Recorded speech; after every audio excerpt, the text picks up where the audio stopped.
أعوذ بالله من الشيطان الرجيم بسم الله الرحمن الرحيم ثم الصلاة والسلام على أشرف الأنبياء ومرسلين محمد مصطفى صلى الله عليه وسلم. السلام عليكم يا جماعة المسلمين والمسلمات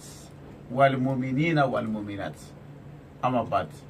an kelen ka tanga ɲini setigi ala fɛ a kan kisi ka bɔ sitane dangatɔ in tɔɔrɔ ma. O kɔfɛ an ma sinsin setigi ala tɔgɔ ye masa min y'a daminɛ n'a b'a laban. O kɔfɛ an bɛ sɔli Muhamadu Mustafa kan kisi ni nɛɛma ala k'o jigi jidi Muhamadu Mustafa kan sallallahu alaihi wasallam. O kɔfɛ an bɛ foli ɲɛsin diɲɛ bɛɛ ma. I bɛ diinɛ o diinɛ na ne Hayidara ka foli bɛ a bɛɛ lajɛlen ye. Kɛrɛnkɛrɛnnenya la minnu yɛrɛ kɛn bɛ k'u abonné ne Aziz Hayidara kan minnu kɛn bɛ k'u abonné n ka foli b'u bɛɛ lajɛlen ye. Wa an b'a ɲini aw bɛɛ fɛ n y'a yamaruya d'aw ma n'a ye video in a y'a partager fan bɛɛ ala ka hɛrɛ kɛ an n'aw bɛɛ ye ala k'an bɛɛ dɛmɛ ala k'an bɛɛ kunnaja. O la bi an ka sigi kun ye jumɛn ye alhamdulillah messages cira fan bɛɛ batakiw cira messages cira parce que ne de y'a fɔ n ko ni i ma yɔrɔ min faamu karamɔgɔya kɔnɔ ni tiɲɛ don kalon don ne Hayidara b'a yira i la min ye tiɲɛ b'o f'i ye ni min ye galon b'o f'i ye. Batakiw cira fan bɛɛ ka kuma ɲɛfɔ ne Hayidara ye ko sala mɔgɔ bɛ se ka jinɛmuso furu k'u bɛ taa karamɔgɔ dɔw fɛ yen k'u b'a fɔ k'u bɛ jinɛmuso furu olu ma i n'a fɔ n'olu bɛ jɔyɔrɔw ɲinina walama n'u bɛ u mago bɛ diɲɛ hɛrɛba dɔw la k'u b'a fɔ k'u bɛ jinɛmuso furu siri u ma ko n'o kɛra ko jinɛmuso ko bɛ kɛ sababu ye ko k'olu tɛmɛ. A dɔw yɛrɛ ko ne ma k'ale taara karamɔgɔkɛ fɛ yen ko a selen karamɔgɔkɛ ka so kɔnɔ k'a ni karamɔgɔkɛ sigira k'u kumana k'a y'a ka kuma bɛɛ ɲɛfɔ karamɔgɔkɛ ye ko karamɔgɔkɛ ko baasi tɛ k'a ka nin problème k'a ɲɛ b'a la maa kelen bɛ se k'a résoudre maa kelen bɛ se k'a mɔgɔ ɲɛ bi fɛn kelen bɛ se k'a mɔgɔ ɲɛ k'o de ye jinɛ ye k'a k'a janto k'a ka ale lamɛn k'ale bɛna jinɛmuso ani jinɛmuso furu siri ɲɔgɔn ma. K'ale y'a kɛ k'ale ale kelen ni karamɔgɔkɛ kelen de bɛ so kɔnɔ ko karamɔgɔkɛ ko a ma ko karamɔgɔkɛ ye don dɔ f'a ye ko n'o don sera k'a ka na so kɔnɔ ko n'a nana so kɔnɔ k'o don k'a fana bɛ ala wele ko ka jinɛmuso sama ka na n'a ye ko ka n'a furu siri cɛ in ma. Ala y'a kɛ rendez-vous don sera cɛ nana karamɔgɔkɛ yɛrɛ ka so kɔnɔ a nana karamɔgɔkɛ ka so kɔnɔ sisan nɔ ala barika la u y'i sigilen u ye kumaw fɔ ka ban karamɔgɔkɛ ko baasi tɛ n bɛ ni jinɛmuso de furu siri ɲɔgɔn ma mais n b'i fɛ i ka so bɛɛ f'u ye fɔlɔ Kashmir ti so la karamɔgɔkɛ kelen ka dɛbɛ dɔrɔn de bɛ yen walahi a ko cɛ yɛrɛ ka da sɔgɔ fenêtre ti so la ko cɛ yɛrɛ ka da sɔgɔ k'i sigi da la ko ni miniti dama dama sera ko cɛ ka da yɛlɛ. Ala y'a kɛ cɛ ye da sɔgɔ k'a sigi da la 5 minutes ko n'o sera cɛ ka da yɛlɛ cɛ ye da yɛlɛ cɛ nana don ka n'a sɔrɔ muso dakabana dɔ sigilen don karamɔgɔkɛ kɛrɛfɛ a kunsigi b'a kɔ la fo ka kunsigi dɔ ta k'a to a sen kan. Ale ni karamɔgɔkɛ kumana karamɔgɔkɛ ko a ma ko baasi tɛ ko nin de ka jinɛmuso ye ko min n'a furu siri ma o jinɛmuso fana sina k'a fɔ cɛ ma k'ale furusiri wari tɛ karamɔgɔkɛ bolo k'ale furusiri wari k'ale yɛrɛ de b'ale ka furusiri wari dafɔ ko ni cɛ bɛ se ka miliyɔn 5 bɔ ka d'ale ma ko y'ale furusiri wari miliyɔn 5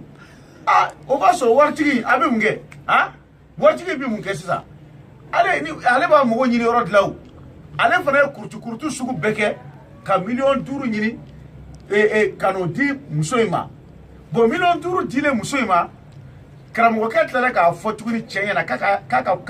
bɔ kɛnɛ ma ko ka datugu cɛ bɔra kɛnɛ ma ka datugu kiliyankɛ miniti 5 k'a ka dayɛlɛ ka don miniti 5 sera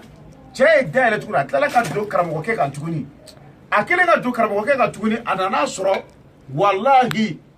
a nana sɔrɔ muso tɛ yen foyi tɛ yen bon sisan cɛ de filɛ ka na ne ɲininka sisan ko sala o ko min kɛra yen ko y'ale dabaliya ban ko ma foyi bɔ ale ka ko la k'ale ka diɲɛlatigɛ la ko ma foyi de ɲɛ ale ye a ye ne wele ka bataki fɔ n ye ka n wele telefɔni na yɔrɔ jan a ko sala o ko in ye tiɲɛ walama kalon don n k'a ma n ko ni ala sɔnna a ma bi n b'a bara ci ni tiɲɛ don n b'a yira mɔgɔw la ni galon don n b'a yira mɔgɔw la i m'a faamuya wallahi galoma temeninga itlobena nye ko ye galon fin yere di ni chewo che yafo awye kramo fe soma fe nda shidon fe ko be se ka jina muso furu siri awma aya fu ye ko ne haidara ko galon tigela utu abeni qur'ane che galon tigela u yere du abe filomanu ni bandi ni tromperu di ka baray ma foye mitla ka kechugo be foye nyinde foye ka gela na yaw jigida duoka hey ayaw jigida duoka jango aflaka do wakati ba munu kono ayaw jigida duoka ne ni kungo ba dala ni problem ba dala yana ka wuli tata do filomanu ni banduka ayaw jigida duoka ka araka flaseli ka duoki yire akona jola ka sunga duoki yire akona jola ka hine fantan dola o ka duoki akana jola jela tigala beni ka duoki chukudu ambe duo minke mogo ye nan dambe mina jela tigala dambe mina ibode ka an dambe mina ode ka yashini kala mogo ye teliala she keme ani kannani ka soroga saka jigi jema kelefa bilahi ka bushi blema wolofla mene ama delika ni ke masi toko la foro jien kono ko ya fo aidra a chena din karama joroi o ma delika ke bo jela tigale dambe mina ibi barakani odi no de do kalite ka chew ima famia nyore fo obemi siga ka yo jigida doka na bi fe abula na furo ka paski na fora au debi manyuma kola torola kamana gana konna flila ati shiro nywana na fora au ka wari bi soro karamugo kafiri soma bandiu ubi alamne ka onega ka wari mine ka tu ha ubi tala soro nyewu bilala ba beta che wiliba dule na ofefe video ya aya partager fambe ima famia ka jira muso furusiri mogoma ne aitara de koko galondo abeka chukodi mba ke chuko be fo be ibi sofla de joka tugu nyogana sofla ntara mina exemple ke chuko mina ah il faut être parce que à téléphone kele ndi atanga la eta voilà aleha ibi sofla jopa no ni to entafolo ni sofla jota itlo wala inyabala ibi sofla joy ba tugu nyogana ta ni sofla tugu nyogana ta ibi se ka ni portu bo ko nyeshita ka ni portu bo ko nyeshita donc ni be fe ka moko me tromper ka fo ibi na jina muso de furu sirama ibi mun kese sa ibi ni so mi fleni ibi foze dinge ibi foze dinge de sini so ikono kana bo de so ikono mais ba so ni so dabi en fait so da fana dabi en fait ni so kurukele ni so fana kurukele mais o tukule no nyogona mais foze dinge be so da ikono kana se so da ikono na ima famia ni be fe ka fama mi tromper ça i ka complice de bina do ni so ikono ni ka complice dona ni so ikono donc fama ke i ba wo fama ke kaka datu ko ni minute turu sera kaka daire ko abjina muso min no bina na bina furusiri jina muso mi ma ko jina muso bina fama ke be so abe so datu ko sa erebe tapi korota sokono ni tapi korota o ba soro dalu no fose dinga dala ibi dalu nunu boy i erebe munu ma fose dinga kono kana i ka complice muso soro so do en kono ni ya soro so do en kono complice muso ifana bi do o fose dinga kile kono kana karamo ke ka sokono karamo ke be so ka place da o fose dinga dala ka soro ka tapi ba fete sokono donc e bina so kuru kele mais fletre ta la foi ta la e bolo de du e da soko donc e bit la ka minute duru bi se be daire e bit la kana soro muso sigile no a sokono zamzamiyu ima famia bo o muso yi o ye karamo ke ere ka complicity donc wari bi kun wari ti kun ale ni karamo ke o be kuma ka o bo bedo ila ka bankwa ika moye mie o bo bedo donc ça ne dona ça era mana bali e de datu mo kele tu ba kono minute duru sere tla ka dale na soro chima ba kono mais abila kabakoya bo ona sisano ni o ye fen fo fo na ti ku no te ba ki ima fam am balmo ka na furo chena nata tumara ka na furo chena nata famo ka da furo chena nata mo chama de ka na furo chena ni kolangolo na dalu foyi t'a la tu t'a la ta t'a la u bɛ soden fila de jɔ ka tugu ɲɔgɔn na ka fosse dingɛ sigi dɔ in kɔnɔ ka na bɔ so dɔ in kɔnɔ i m'a faamuya bon nin n'a ɲɔgɔn bɛ ka kɛ tunkarakɛw la fan caman i m'a faamuya n ye nin de fɔ ye a y'aw janto duwawu la walahi mori kɛmɛ bi maa kɛmɛ bɛ moriya kuma fɔ la min yɛrɛ ye mori tiɲɛtigi ye n ye kale ala ka kuranɛ bonya na a ti tɛmɛ 2 kan a y'aw yɛrɛ kɔlɔsi bi filimaniw cayara bandiw cayara trompeurs cayara kalabanciw cayara i m'a faamuya bon vraiment an bɛ se ka min fɔ tunkarakɛw o ye ka fɛn yir'u la u ka wari kana tiɲɛ an bɛ se ka min fɔ diɲɛ ka fɛn yir'aw la aw ka nafolo kana tiɲɛ moriya sɛbɛ ye ala wele de wulibali don dɛ n'i taara karamɔgɔkɛ fɛ yen n'a ye sɛbɛn bɔ k'a d'i ma ala tɔgɔ sɛbɛn a ma filimaniya don a la i b'o minɛ n'a ye nasi sɛbɛn kuranɛ ye nasi sɛbɛn ka nasi sɛbɛn k'a d'i ma o minɛ i taara soma fɛ yen a ye fura dɔ dilan k'a d'i ma yiri i n'a fɔ fura ka fura yɛrɛ yiriw fara ɲɔgɔn kan min bɛ bana furakɛ ou bien bɛ garisɛgɛ foni k'a sɔrɔ a ma filimaniya k'a la olu bɛ se ka minɛ mais ni maa o maa ye koni dɔ baratu ka yira aw la dibina koni k'a fɔ k'a b'o de bɔ ka yira aw la a y'a fɔ ko ne Hayidara ko filoman don banti don trompeur don a bɛɛ n'Ala ni kira cɛ nin ko in kama ne bɛ k'u démasquer min kama u bɛ ka nin kuma sugu bɛɛ fɔ nka ne mɔgɔ foyi t'o la ni mɔgɔ ye ne faamu ka ne hakilina faamu ka ban o bɛ ne bɔ quoi bilahi ala ka tiɲɛ dɛmɛ nka Seydina Ali ko maa de bɛ maaw tromper ko kana e bolo fɛn ta a bɛ nin kɛ k'a sɔrɔ nkalon don k'a nkalon jurumu valeur ani b'i ka jɛ i ba fɛ a bɛɛ ka kan karamɔgɔ fɛn fɛn bɛ maaw tromper ko mɔgɔw ka na u fɛ yen k'u bɛ se k'u mɔgɔ dilan k'a sɔrɔ nkalon ala k'a bɛɛ ta tiɲɛ a ye ala k'a bɛɛ ta tiɲɛ en même temps fana n bɛna parenthèse dɔ fana dayɛlɛ bi o ye parenthèse jumɛn ye n bɛ segin a kan bi fana ni cɛ o cɛ y'a wele diɲɛ kɔnɔ k'ale de ye Sek Sherif Usman Madani Hayidara ye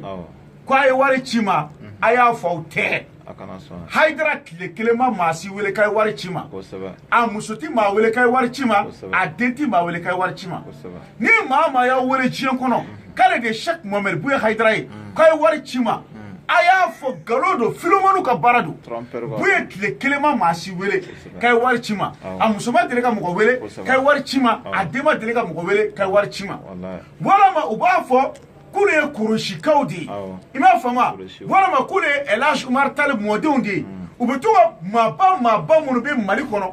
diɲɛ kɔnɔ walama arabu ɲɔgɔsilen arabu ɲɔgɔsilen dɔ bɛ bɔ fan dɔ fɛ ka tila ka na an ka jamana kɔnɔ ka na nkalon tigɛ zanfiyaw kɔnɔ k'olu de ye Cheikh Ahmad Tijani mɔdenw ye i m'a faamuya nin bɛɛ ye filimaniw de ye en même temps ka tila ka telefɔniw ci k'olu de ye Cheikh Ahmad Tijani mɔdenw ye k'a ye nin ci ma a ye nin ci ma a bɛɛ nkalonfin Cheikh Ahmad Tijani mɔden si tɛ diɲɛ kɔnɔ min b'a fɔ ko a ye wari di yan a mɔden tɛ Hayidara mɔden foyi tɛ diɲɛ kɔnɔ min b'a wele telefɔni na k'a ye wari di yan Sheikh Mohamed Buye Hayidara a mɔden foyi tɛ diɲɛ kɔnɔ min b'aw wele telefɔni na k'a ye wari di yan i m'a faamuya nin bɛɛ filomani ni bandi ni trompeur de ka baara ye o tuma n'aw fɛn fɛn video sɔrɔ a y'a partager a bɛ se ka partager WhatsApp fɛn fɛn kan YouTube fɛn fɛn kan Viber kan messagerie kan a y'a partager diɲɛ bɛɛ k'a ye bi min na bilahi maalankolonw olu filɛ nin ka karamɔgɔya nɛgɛ bɔ mɔgɔw la i m'a faamuya ne Hayidara ka téléphone numéro il m'a femme. Donc, Mina exprimé Donny en français parce qu'il y a beaucoup de gens qui sont à l'Europe. Ils m'ont dit de m'exprimer parfois en français sur ces choses-là parce qu'ils n'entendent pas notre langue. Mais si je me débrouille en français, ils vont savoir, ils vont comprendre ce que je veux dire. C'est quoi? Tu parles chez beaucoup de personnes, surtout les marabouts. Ils vous disent qu'ils vont vous faire marier avec un diable. Donc, ils vous donnent les rendez-vous. Tu viens chez eux, tu les trouves dans une seule chambre. Ils sont seuls là-dedans. Après, ils te disent de fermer la porte. Toi, tu sors, tu fermes la porte. Ils te donnent 5 minutes comme ça. Après les 5 minutes, ils te disent d'ouvrir la porte. Il n'y a pas de fenêtre, ni une autre porte. C'est la seule porte. Donc, toi, tu ouvres la porte, tu rentres, tu vas trouver qu'il y a une femme assise à côté de lui. Automatiquement, il va te dire que ça c'est une femme diable. Donc il va te faire marier. Donc la femme même va dire mon prix de mariage là c'est 5 millions ou bien 6 millions. Donc la manière dont la femme est rentrée dans la maison, donc ça te fait quelque chose quoi. Donc obligatoire, tu vas être croire à ces marabouts là. Or c'est le travail des philomanes, c'est pas vrai. Ils construisent des maisons comme ça. Et regardez, hein, je pense que les gens qui sont en France là-bas là, ils comprennent ce que je voulais leur dire. Ils construisent des maisons comme ça, l'autre porte est comme ça et l'autre porte est comme ça. Donc ils creusent le fossé. Ils creusent le fossé dans cette maison et le fossé rentre qui va venir sortir dans cette maison.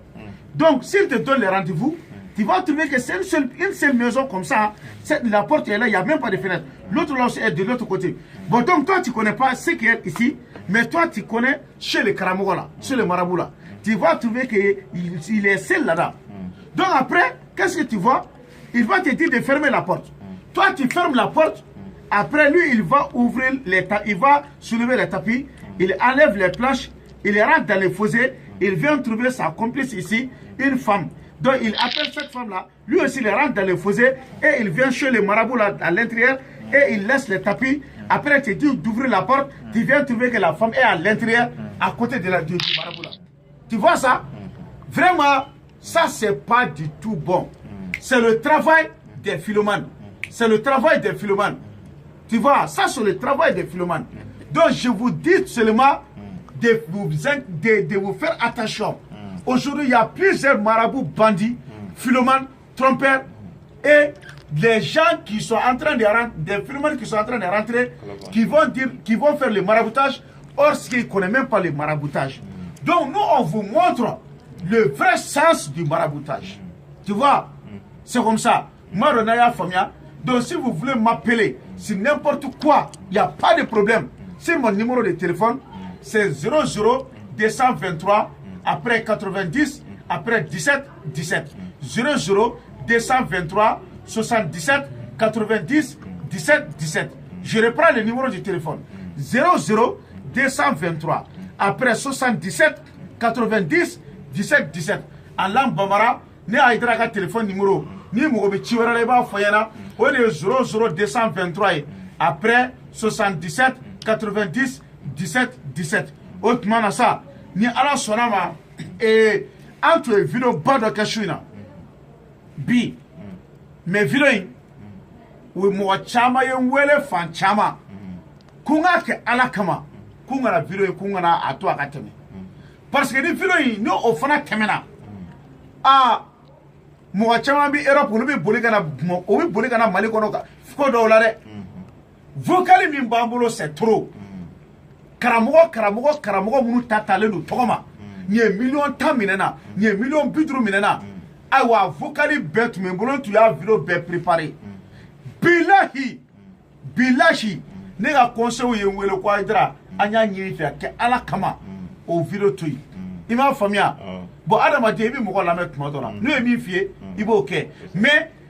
anti gene munu koni ka ke ka mo o trompe ki bi jina mo so furu siri mo koma